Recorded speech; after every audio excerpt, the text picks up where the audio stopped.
Okay, let's just jump right in. What if I told you that pretty much everything you think you know about giving and getting feedback is wrong? Yeah, we tend to think of it as, advice, or maybe a helpful correction. But what we're breaking down today shows that your brain treats it as something way more primal. So let's just clear the deck right now. First thing you need to know, feedback is not advice. And nope, it's not just a little course correction from your manager.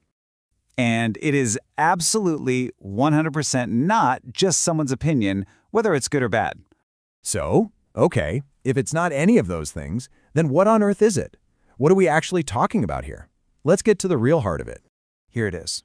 This is the definition that changes the whole game. Feedback is, get this, information your brain treats as a signal for survival.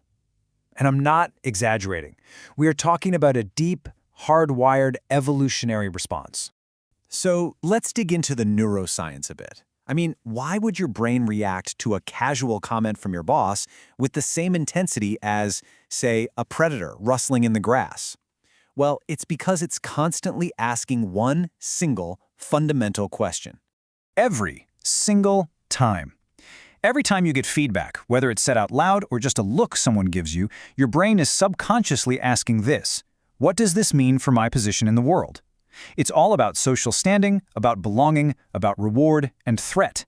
And this is how it works. Your brain kind of bypasses the whole language processing thing. It's not just hearing words, you see. It's crunching what it calls status data. For our ancient ancestors, getting a nod of approval meant safety in the tribe. A look of disapproval meant danger. And guess what? That ancient wiring is still running the show. And this is such a critical distinction to make. A rule? A rule is just an instruction, right? It tells you what to do. But feedback? Oh, feedback is different. It tells you who you are becoming. It's not just about your actions, it's about your identity. And that changes everything. So how does this actually lead to real change? Well, when feedback is done right, it completely slips past our defenses. It just bypasses the debate and triggers the brain's own automatic adjustment system. Just look at this process. It's so elegant. A mentor gives a tiny, precise piece of feedback, and almost instantly, the student's attention just snaps into focus. Then they start to self-correct, almost without thinking about it.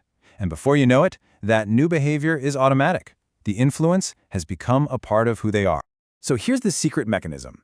Great feedback creates this little bit of mental tension, an unfinished loop. It shines a light on the gap between where you are and where you could be.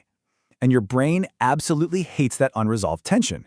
It will just keep chipping away at it, working on it, until that loop is finally closed.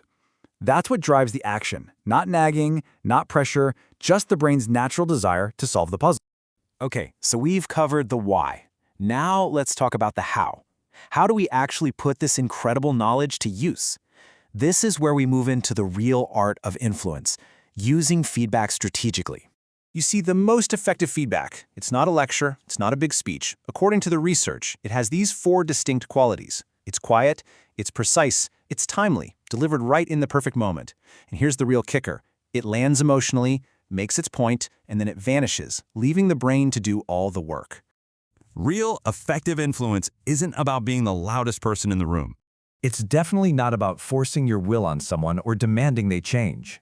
It's quiet, it can feel almost invisible, and it is incredibly, incredibly effective. And all of this is what leads to the ultimate goal of influence. We're not just talking about changing what someone does anymore. We're talking about changing who they fundamentally are. This is the real power play. This is what masterful influence looks like. The change isn't just some new habit they've picked up. It gets woven into their identity. People don't just change what they do. They literally change how they see themselves. They willingly become a new version of themselves. So, I'll leave you with a pretty massive thought to chew on. If the feedback we get every day from our bosses, our friends, our culture, if all of that has the power to literally change who we are, then who exactly is writing your story?